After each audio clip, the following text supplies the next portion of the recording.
All right. Good morning, everybody. This is Derita Matters, the last meeting for 2025, December 4th. And just we'll go very quickly through the area that we cover so that we're clear on that.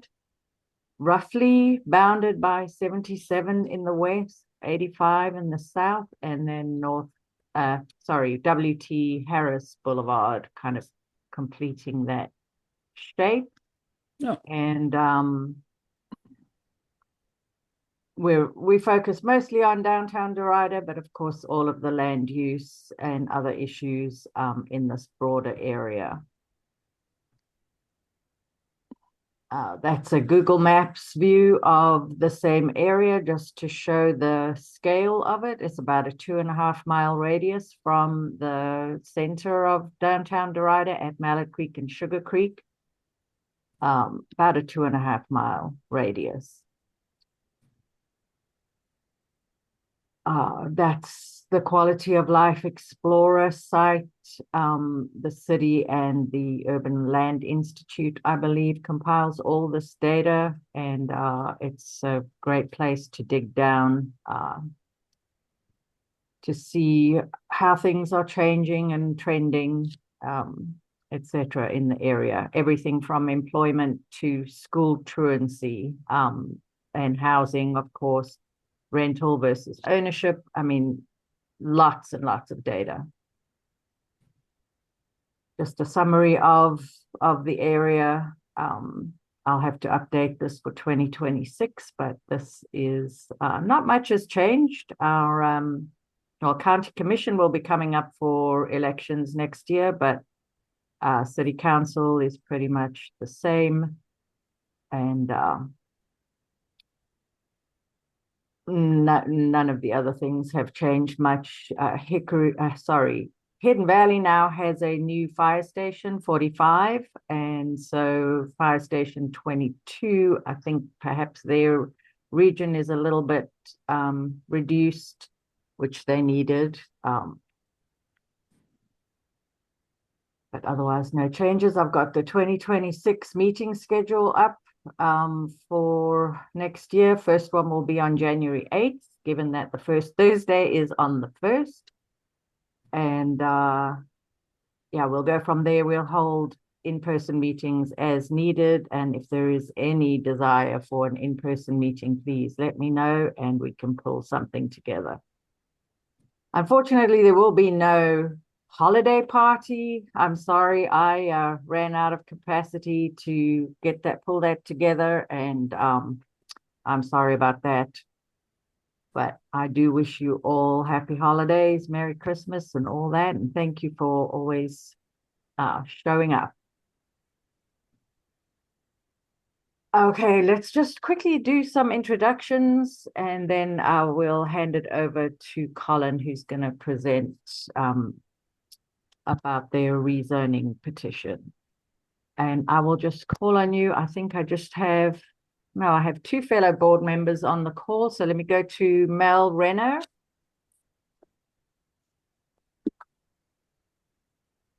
Yes. I don't know if my audio's on. Yeah. Yes. Okay. Yes, I serve on the board for the Derita Statesville Community Organization. Retired from the city of Charlotte. Long time HOA president of the Forest Pond community of just shy of 300 homes.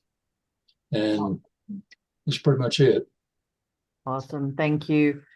Thomas Templeton. Yeah, Thomas Templeton. I'm a lifelong resident of the Royal Oaks neighborhood. And if you don't know where it is, that's actually basically behind Station 22, in the intersection of Sugar Creek and Graham. Like I said, longtime resident, also former chairman of the Royal Oaks Homeowners Association, or Neighborhood Association, I should say, Neighborhood Association, and then also on the board of the Derita Statesville Road organization as well. Awesome. Thank you. Robert Shepherd. Yes, good morning. A board member of Farmington here on off of Hubbard Road. I'm the treasurer on the board, and I've been on it for a number of years now. So, a 31-year resident of the neighborhood. Thank you very much. Thank you for being here. Did I see Jeffrey Simpson on the call? Yes, yes, yeah, Jeffrey Simpson, president HOA, Farmington HOA. I'm in a noisy restaurant right now, so I'll be brief. Okay, thank you for being here. All right, David Ratcliffe, welcome. Haven't seen you in a bit. Hi, Teresa. Yes, I have been traveling quite a while, so I'm back in the saddle now. Good to be here. Okay, awesome. Thank you. Sorry, I'll have to keep expanding my window. Hashim, are you able to introduce? Hey, can you hear me? Yes. Hey, I'm Hashim Halim. I'm a resident of Derita off Gibbon Road. Been here for 6 years. Happy to be here. Awesome. And Sarah Morton. Hey, good morning, Teresa. Sorry, you're going to hear my toddler in the background. I am Sarah Morton. I live right in downtown Derita, and I've been here also, I guess, 5 or 6 years. Plus many years as a kid. Yes, being your neighbor, exactly.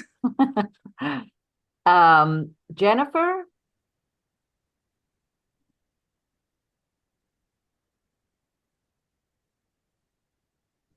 I see a Jennifer on the call. Are you able to introduce yourself? All right. Okay, I think that's all that I have as far as introductions. I should have said I am Teresa McDonald. I'm on the Derita Statesville Road Community Organization Board. Also on the Planning Commission for the City of Charlotte and a realtor in Charlotte for the last 20 years. Longtime resident of Derita since 2007. And I think right now we'll just jump to this rezoning petition and introduce Collin and Brittany and have you present your proposal for this space on behalf of Morris Holdings. And I think I need to stop sharing and then I will let you guys introduce yourselves and fire away. Thank you. Well, thanks for having us. I will say, looking at your agenda, I saw the item before us, the demolition of Puckett's. If that's Puckett's farm equipment, sorry to hear about that. Might stay around and hear that discussion. But my name is Collin Brown. I'm a land use attorney with the law firm of Alexander Ricks. My team and I handle zonings all around Charlotte. My partner, Brittany Lenz, is on this call this morning as well. As part of our, and Teresa said I needed to request the ability to share. There we go. Looks like you've done that. Bear with me a moment. Okay. View. Great. Okay. Sorry, so let me get oriented here. Here we go. Okay. Are you all able to see this? Yes. So kind of noticing your map of the parameters of the association. I think we're a little bit north of downtown Derita, really at the intersection where Graham Street becomes Mallard Creek. So I'm sure y'all are much more familiar with the area than I am. On the map, the properties that we're talking about today, I have stars on. So kind of in the northeast corner of the intersection, really on the back side of the research park. You can see kind of behind us, we've got some very large buildings. And so we've got a few interesting parcels. Again, here's another look at the intersection. We have hosted an official community meeting. Last night, I was up in University City meeting with the District 4 coalition about the property. And of course, there's different observations. And we've heard, hey, this is an area, there's trucks parking over there. What's going on that site? We've heard some concerns. from the Mallard Forest HOA, really just about the way that the DOTs are maintaining that right of way. That is a frustration shared by our client. So we're collecting feedback. But in a nutshell, you can see there's about 4 parcels that are included in this petition, just under 10 acres. It sounds like we've got a lot of longtime Charlotteans on the phone. So many of you will be familiar with Morris Costumes in Charlotte. It so happens our client is the owner or the former owner of Morris Costumes.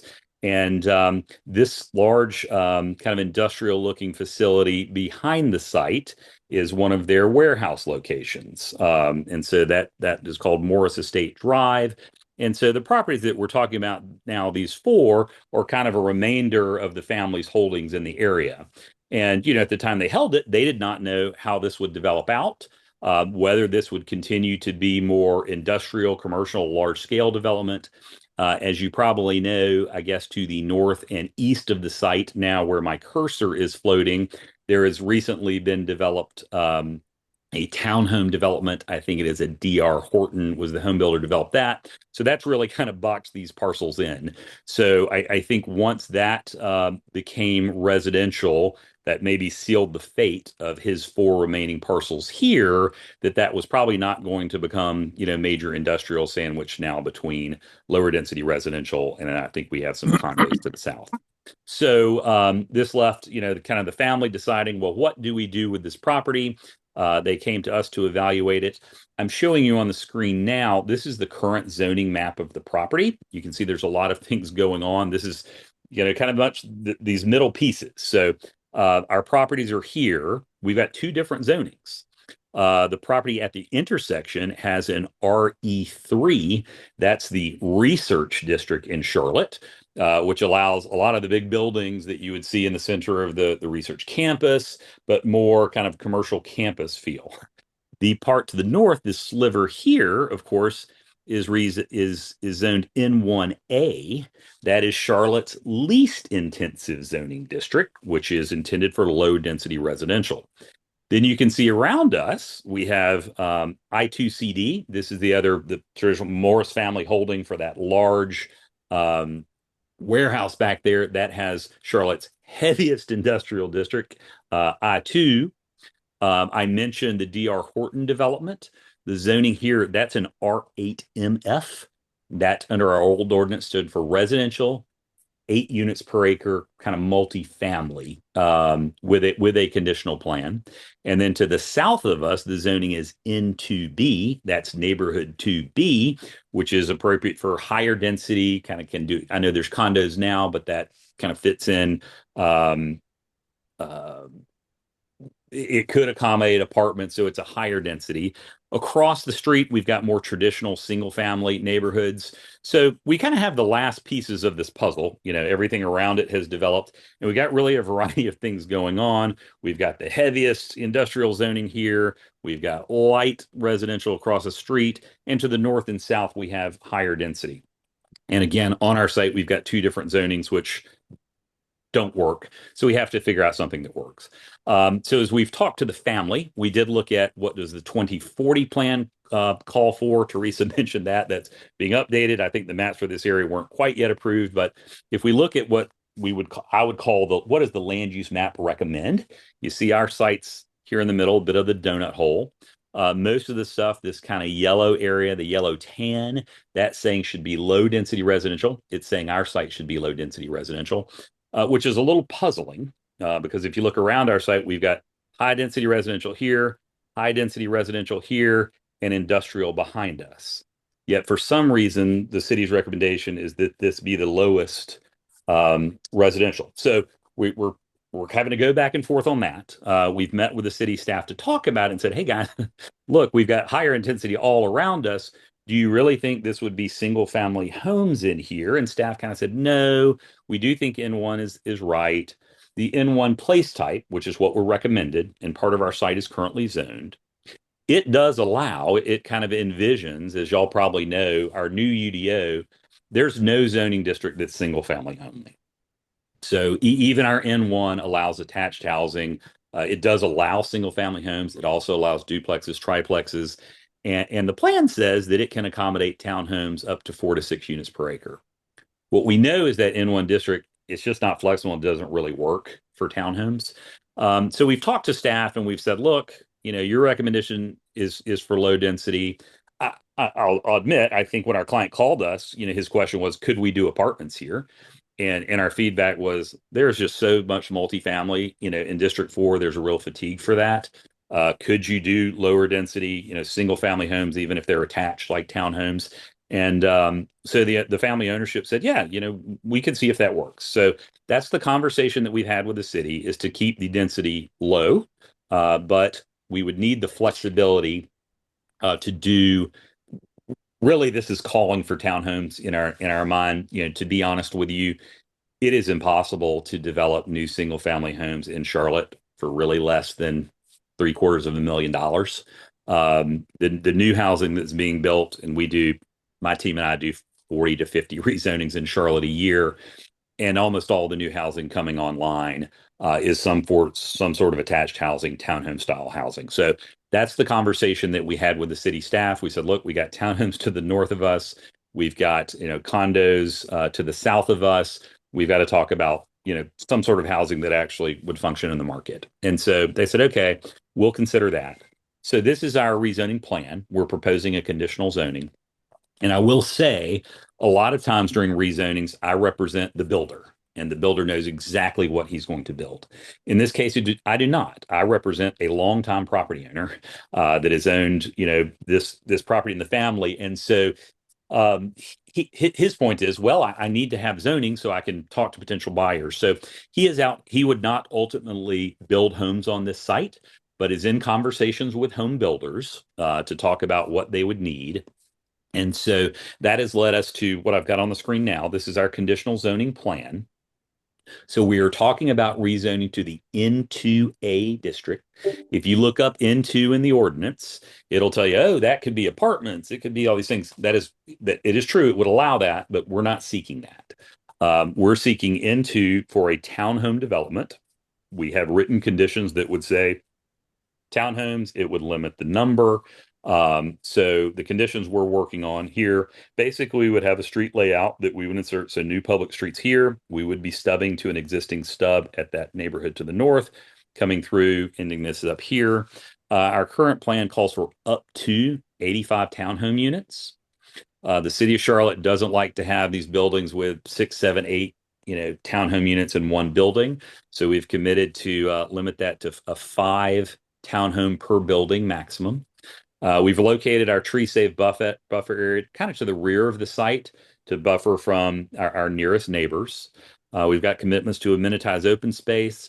And though we don't know who the exact builder is, so we can't say this is exactly the size of the homes, this is exactly what they'll look like, we are committing to architectural standards, to kind of have a baseline quality there.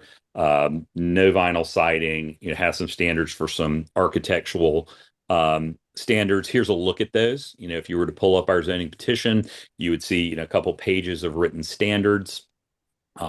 These are some of the ones, the builders that he's talking to. We basically said, hey, the community is going to want to know, well, what type of housing is it?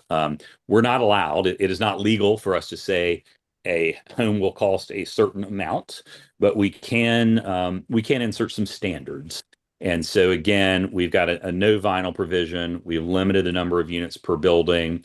We've committed to pitched roofs at a certain grade. We've got a commitment to usable porches. And to be honest with you, these are standards that we incorporate into most of our townhome projects. Got kind of commitments there about garage doors and all units having direct access to a sidewalk network. I've got on here now, just so you can see it. This isn't perfectly engineered, but just to lay on how how you might envision this. We think this is the question, as I talked about at the beginning, it's kind of odd. We've got 4 parcels here that are already surrounded that have different zoning on it currently. What does this site want to be? We think now that the residential is coming to the north, that probably means this is not a commercial location. And so we felt like this kind of medium density housing serves a good transition between here you've got kind of the big heavy warehousing. Here you have traditional low density single family. this we think serves as a good transition between those, and it's consistent, with the density we see here to the north and kind of the condo development to the south. So this would, if approved, this would mean this would, kind of cement this as a residential corridor with a similar density. Happy to pause there and answer questions.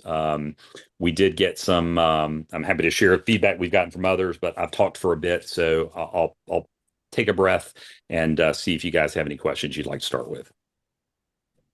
Thank you, Collin. Just before we go on, I wanted to recognize Kerry Miller, who's came on the call to introduce, and Will Russell, just real quick. And then if you have comments, because I know Will Russell is with University City Partners or has some function with them. And Kerry Miller represents a neighborhood very close by. So if you would, and then, questions, folks.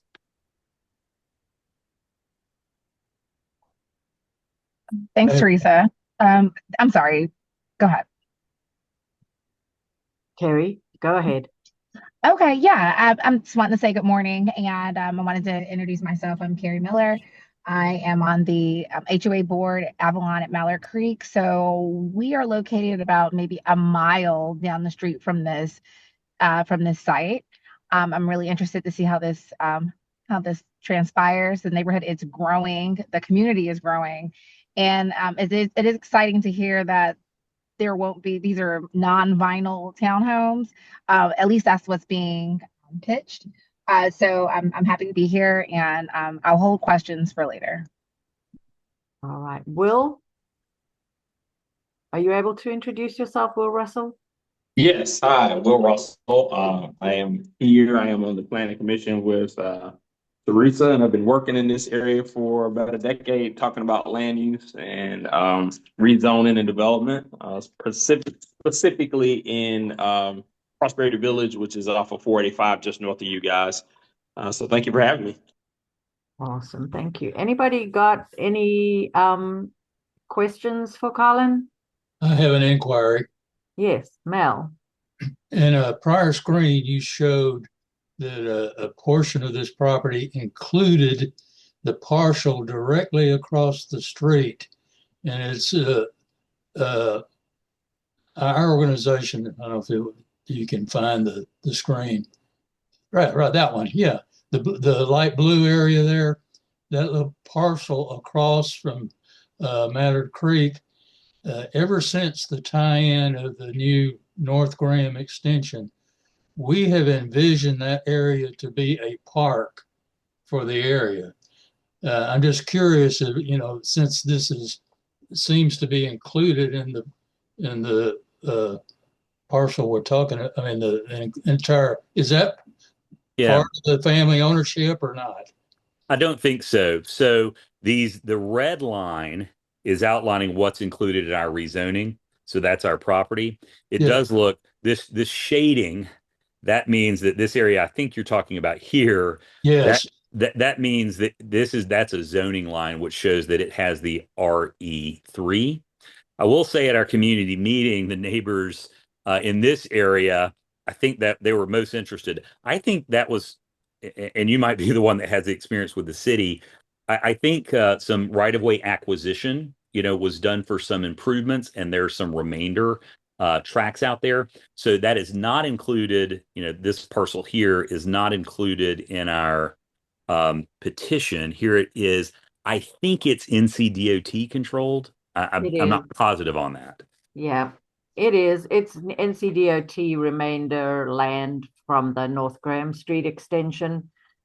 So yeah, I would be very interested in what opportunities there may be, not necessarily an onus on this particular development or rezoning petition, but based on all the new residents in very close proximity, that we can get some momentum on.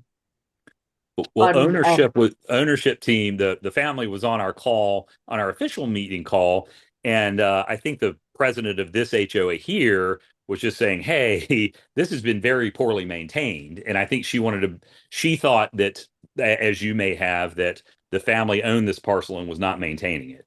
So he is quick to say, no, we've had the same issues on our side. And certainly this is almost the front door. You know, if these are going to be townhomes, this is what they're looking at. Absolutely. So he very much said, I share the same interest as you all, as if this could be an attractive amenity, that is accretive to the value on our site. And how do we, continue that conversation?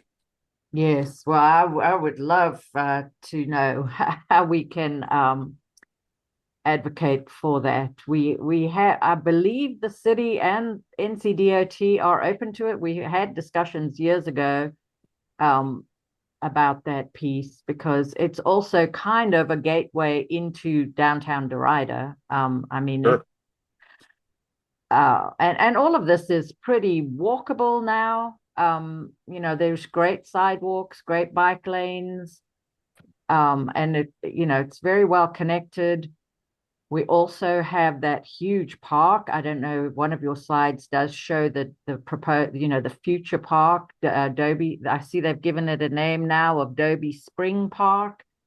And, all of this is potentially wonderful assets and, would support all this residential development. So it would just be great to see a comprehensive plan pulling it all together.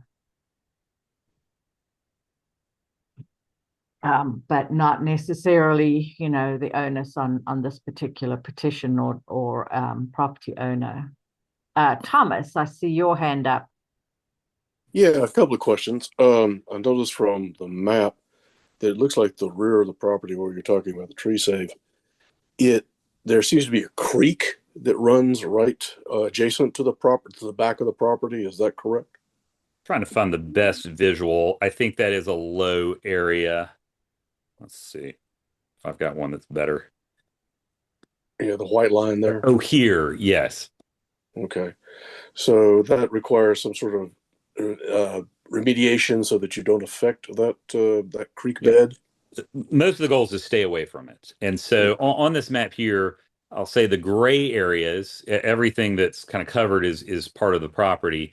The gray areas will be what we'd call the building envelope. That's where you can build. The white areas would not be built on. This internal, obviously, that's new streets and sidewalks. We'd have some buffering on the frontage. And to the rear, this is the creek. These are essentially no build zones here. And then we're moving, this would be tree save, undisturbed area here. This would be room for BMP, kind of our stormwater pond would be here. Right. And then the goal is just to leave that alone. Okay. Second question is, when you were looking at your building standards that you had listed there, they talked about front porches and then also the garage areas. I'm assuming that all these townhomes will have their garages located at the front of the building, like so many others. Not necessarily. They're working on, I think this would be a mixture of what we call front load and rear load. When I show you this map, these are public streets, right? So those will be public with sidewalks. For this to work here, this is a very large piece. So it's likely that in this area, there would be private alleys, that extend off this. And it's likely that these along the frontage would be what we call rear loaded. So from this area in here, it is likely that this would look like a front door. Then there would be an alley to the rear that is served by a driveway and a garage. Well, I don't know how Collin, how other people feel about it, but I always think it's more appealing for a neighborhood to have rear garages, if you want to say, than having the stout what used to be stout homes or the garages in the front, because that's all too common, unfortunately. Yeah, and frankly, the geography of the site kind of pushes that. It's not just the developers are altruistic. It just kind of works, and it's more efficient for them sometimes to do rear loads. I think that'll occur. Again, the issue is that this is the family going through the rezoning. They're not a home builder, so we don't have the exacts. Now, we are getting feedback.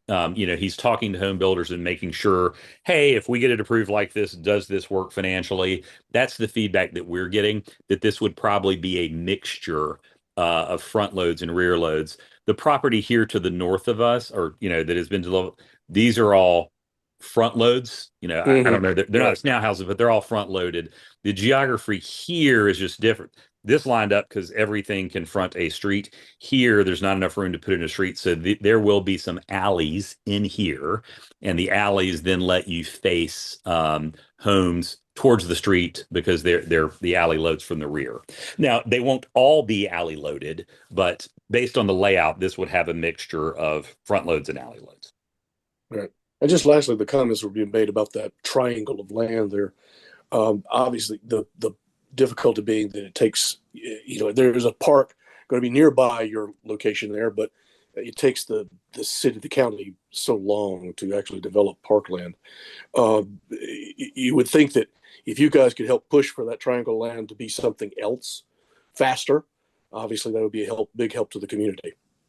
Well, I think the family was very interested in that conversation as well. And good. This is a signalized intersection, and there's crosswalks. You can see here. So to us, I mean, there's hard to see a more direct beneficiary than this property. So certainly aligned to advocate on that. And that's good feedback, and that's something we can mention at the hearing as well. Hey, Collin, this is Will Russell. How you doing, sir? Hey, Will, how are you, man? Doing great. Hey, for that triangle piece that you guys are talking about, I'm assuming it's right there, that major intersection, the NCDOT property that you guys are talking about. Yeah. So I was thinking maybe that could do a corner treatment very similar to what we have at the Green at Prosperity Village. Oh, wow. Where you can have a path and it's decorated and landscape so that it looks like you've arrived at a place, so that it could be functional passively until maybe the county or somebody wants to do something else with it, but at least you'd have an attractive space for people to move through and congregate and know that they've arrived. So that would just be a more cost efficient thought. Yeah, that makes sense. And I mean, as Teresa was saying, it kind of is the north gateway to Derita. That would Prosperity Village. Y'all have done such a great job of kind of some place making and some identity. So certainly we would be supportive of that, and I can talk to the family about it as well. Thank you. Awesome, thank you. Yeah, well, Will, I think we could learn a lot from how that process unfolded in terms of getting everybody aligned, and just to do something, it doesn't even need to cost a lot. And I believe NCDOT long ago was very open to us kind of taking over the use of the space. Teresa, I'm sorry, I didn't mean to cut you off. Sorry. Yeah. No, no worries. I was getting ready to ramble. So are y'all, I don't know much about the Derita Association, but Will, has kind of done a great job of spearheading Prosperity Village, and they have an entity, and I don't want to set unrealistic expectations, but sometimes we're talking about what a great benefit that would be to this site. Sometimes, my clients will say, that is a great idea. I want to help do that. I could make a contribution. If you make a contribution to the city, it just kind of disappears into the ether. With a group like Prosperity Village, we can make a contribution to that and kind of feel that there are some advocates in the neighborhood that are going to put that to use. I don't know the form of your entity. Is that a possibility if we were to say, hey, well, we'll earmark some funds for Derita, and we feel like you would be good stewards of that and put it to something there? Are y'all at a 501c3? What's your format? Yeah, well, that is a complication because it's, our organization has been going for some 40, 50 years. But no, we do not have any of that official status. So that's always been a bit of a barrier. But, no time like the present to try to get that back in action. A few years ago, we were following that process to be able to allow us to do more of this kind of thing. So, well, let's have that. That's a conversation we've had. One, I'll need to talk with the family, and I'm not talking about like great sums of money, but to me, sometimes a little seed like that helps. And as y'all are kind of saying, sometimes we have a developer pushing, and then there's sometimes matching grants, and if you have some seed funding, that then will help the city, support you more. Yes. Maybe we Yes, and can, I'll be in touch with that HOA that is right there, Mallard Forest. Yes, they would very Because much like to see something happen at that yes, triangle. and it may even be something, where they have the organizational capacity to You're right. Yeah. lead something like this, because they also stand to benefit, more than Okay. a lot of. We will share with you after the call the contact Yes, information for that HOA president because she's up to speed and heard this presentation. So you're not just yes, trying to find something. wonderful. Okay. Yeah, thank you. Um, all right. Does anybody else? Oh, I had one question, which I was just curious what is happening on the Morris, with the old Morris costumes. Is there a tenant there? I thought they were still there. I Yeah. don't know. I didn't ask. My presumption Okay. was they still Morris, I go to the Morris on Monroe and pick out costumes, but I think Yes. the bulk of their business, they became so Their nationally warehouse is known. still there. Okay. Yeah, Yeah, I they sell thought, nationally and internationally. yes, yes. Yeah, um they're longtime owners and built business over there.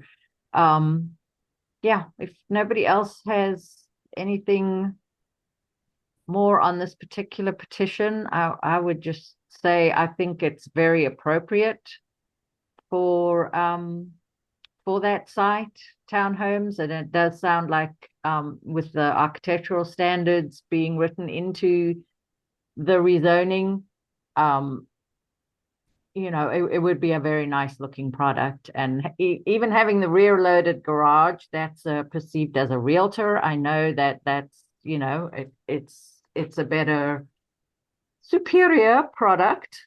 And people do like that. And, just adds to the general nice feel of a community. If you're walking past front porches and not crossing driveways. Well, thanks for having us. This is great feedback. Let's continue. We will send you the contact information from that HOA, and let's continue the dialogue about pressing for that triangle because that'd be a real benefit to this site and the values as well. Yes, yes, I agree. All right. Thank you so much. Thank you, Collin. Thank you for coming on. And if nobody else has anything, I'll just go back to, Great. Oh, yes, I'll stop sharing. yeah, Stop share. Did that work? yes. Great. Thank you all for having us. Thank you.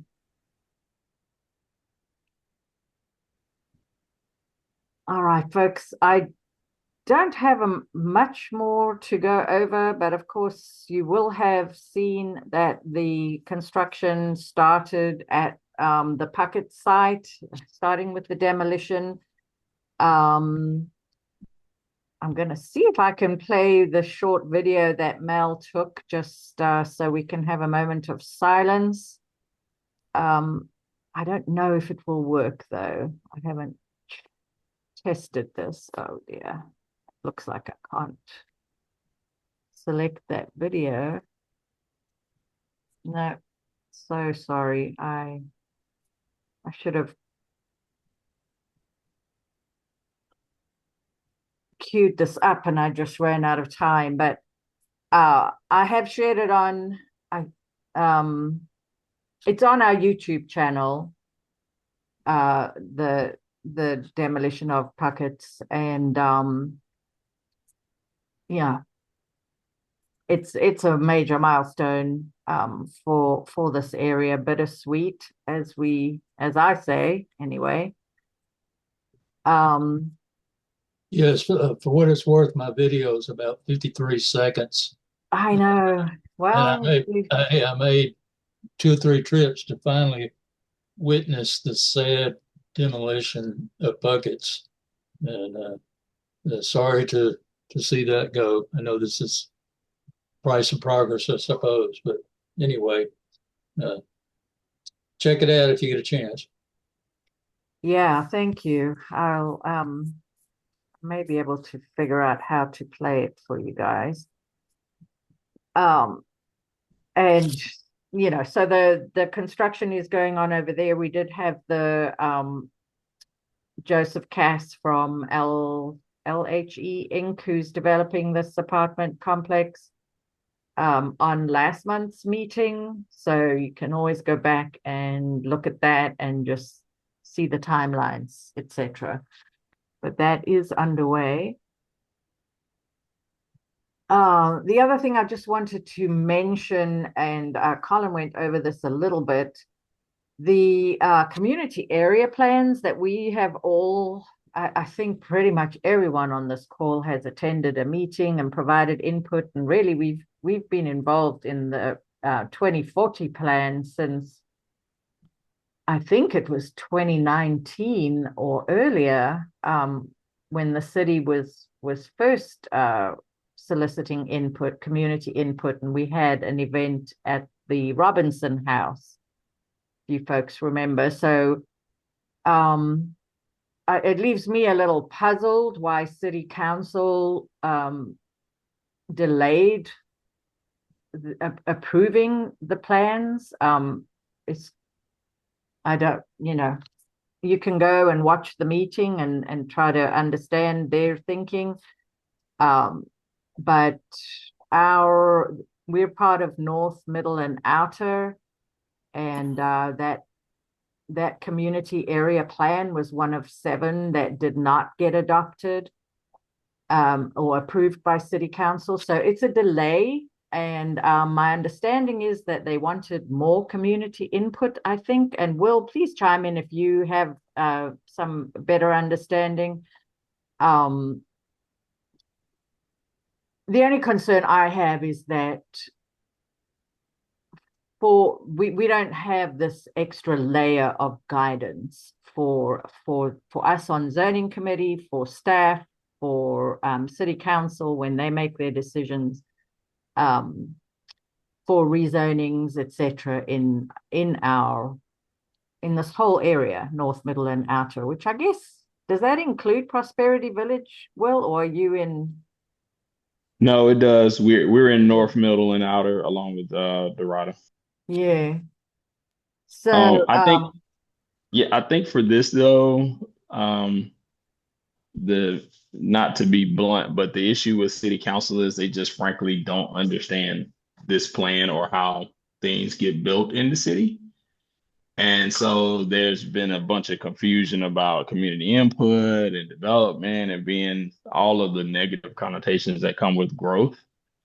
The problem is that all of the stuff that they're talking about wanting to do is legally binding, which would have been part of the UDL. The community area plan really is just the guidance to understand how things get built. And so what you run the risk of by not having an area plan is you don't have any guidance.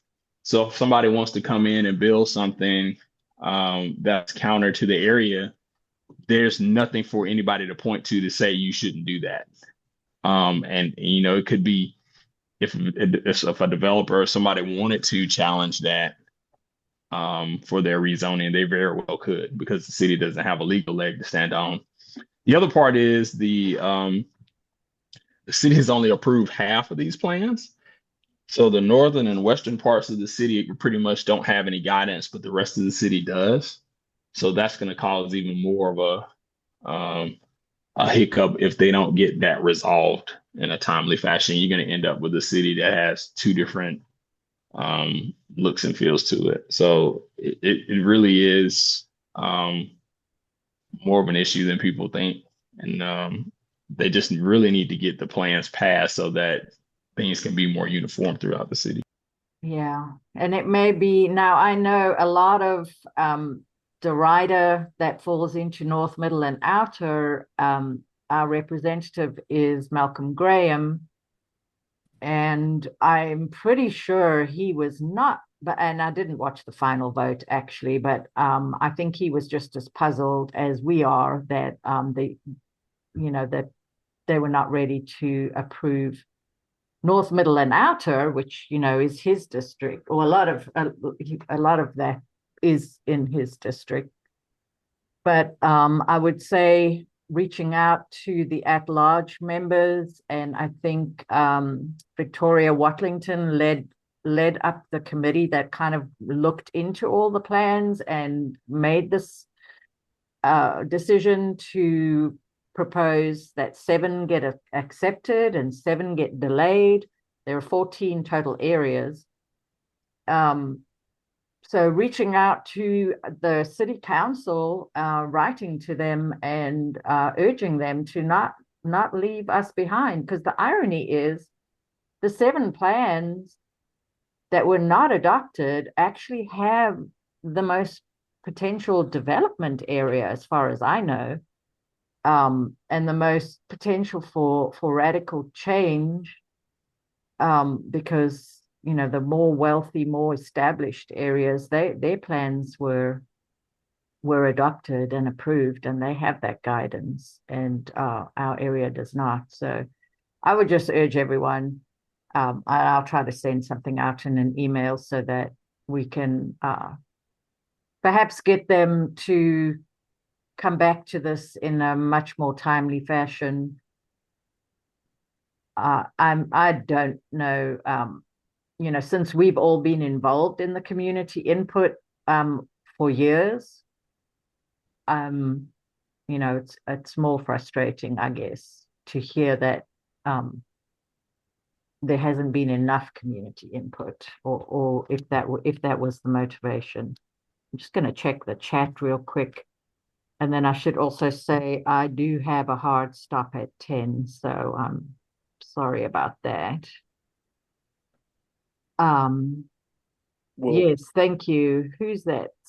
Oh, yes. So Sarah's asking to share the verbiage, and yes, I will work on that.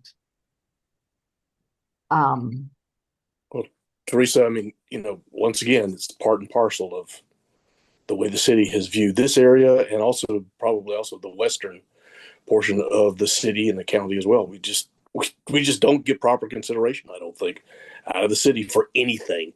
No matter how many meetings we go to, no matter how many planning things they do, we're just last at the end of the line every time almost. Yeah, and in this case, it is not the city. It is the city council. It was, this came before the city council, and our own representatives had some rationale, which I don't understand. I was hoping that somebody would come on the call today to talk about it, but and I don't even know how the vote went in the end. I stopped watching the meeting. So I don't know, who may have, a good reason for voting the way they did. But yes, I do believe that it means that we're left behind, we're left without guidance, and that sounds great. That people will say, well, we're not going to make bad decisions. But the thing is, if you don't have a legal standing to stop something, you don't, and that can be challenged any day by property owners or developers, etc. So well, and it's just another example of them not moving as fast as developers. They just fall behind all the time. They're behind. Well, do you think with the transportation bill that just passed that there may be more of he may be considered more of a priority with some of the development plans? Yes, that's another reason why the guidance is very important, because of all the momentum that's going to come because of the red line through our area. We're going to face a lot more development pressure. Now, these things take time, but even the 6-month delay, maybe it's not 6 months. I think they said they delayed the vote till March, but it's really not clear what they're looking for between now and March. So yeah, I think some letters to our representatives would be a good move, and hopefully we can get this moving, and maybe in January we can understand what else they'd be looking for, what more community input. I think there needs to be a lot more public scrutiny as well, Teresa. And I know you have a hard stop, but I would love for us to, everyone on this call, to be able to strategize on how we can get more attention to this issue. Because to everyone's point in the call, we're always getting overlooked when it's time to make these type of decisions, but everybody wants to show up for a photo op or a ribbon cutting. And everyone wants to celebrate things once things have gone, have passed or have gained momentum and community support. But when we're trying to do the legwork and go about it the right way and create the guidance to kind of make sure everything is the way you want it to be, because we don't want any riffraff developers coming in, and we don't want another, city dump situation. I know that that's far-fetched, but if you know the history of this part of town, you understand that it's been overlooked for quite some time.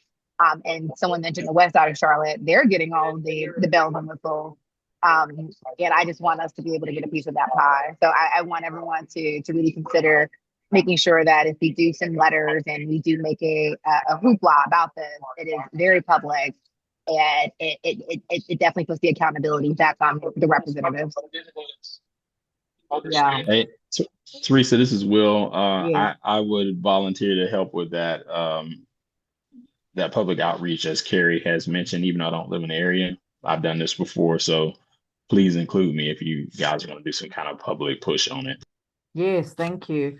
And the city also does have a public forum once a month, so it may be a thing. Perhaps we should organize a crowd to show up and just talk about that, if we can get signed up to have at least one speaker. So that's another thought. But yeah, they need to hear from us. I'm not sure who they were listening to that it made sense for them to not approve these plans for these areas that need the most guidance and have real development pressure. So, all right, folks. I will follow up on that, and we'll figure out what we need to do. We could do a petition. City council, show up at city council meeting. And of course just letters to our city council.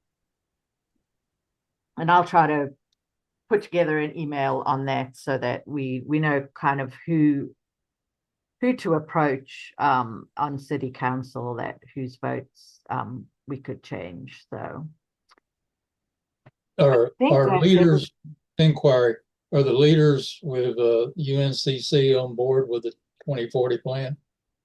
I believe so. I think you and Will can speak to that maybe, but I'm pretty sure they would have had a lot of input. They hosted a few events. Yes, University City Partners is okay with, not to speak for them, but they've have taken an extensive look at the area plans and have made their requests known. So all of that has been factored into it. Well, that's good to know if they really are on board, because I think they would be very influential. Agreed. They're definitely somebody we should look to work with. Yes. All right. I don't think I have anything else other than to just thank everybody for. Oh, let me just run through these are the rezoning petitions that are currently in process. And so you can see this is just since our last meeting, a bunch of rezonings have been filed. So there's definitely some momentum. I mean, none of this we couldn't really say is impetus created by the red line or the transit tax approval. But still, as always, our area, because we're just sandwiched in between University City and Uptown, which are the two biggest employment centers in the state, I want to say, close to it anyway, we're always going to be a desirable place for development and for investment dollars. It's taken a long time to get to this point. I always thought that we were, even 20 years ago, but we're seeing that pressure now, and it's a good thing in my mind. Having folks interested in investing in the area is a good thing, as opposed to what we've dealt with for the last 20, where we've not seen a whole lot of investment at all. So I will go over these will be in the slides, so all the details are there. It's mostly residential, which makes sense again when you've got these major employment centers, as well as all the relatively vacant, underused land in our area. So all those things come together to make us somewhat of a hotspot. So yeah, that is what we're looking at, and I'll keep you posted on these. Some of these, the public hearings are still coming up, so there's plenty of opportunity to have input. And that's all I have. It's 10:04. So much for my hard stop. But I wish you all happy holidays, Merry Christmas, all the things, celebrate all the things, and we'll see you back on January 8th. And of course, anytime you can email me. I'll pretty much be in town except for a little bit after Christmas. Thanks, Teresa. Thanks, guys. Thank you very much.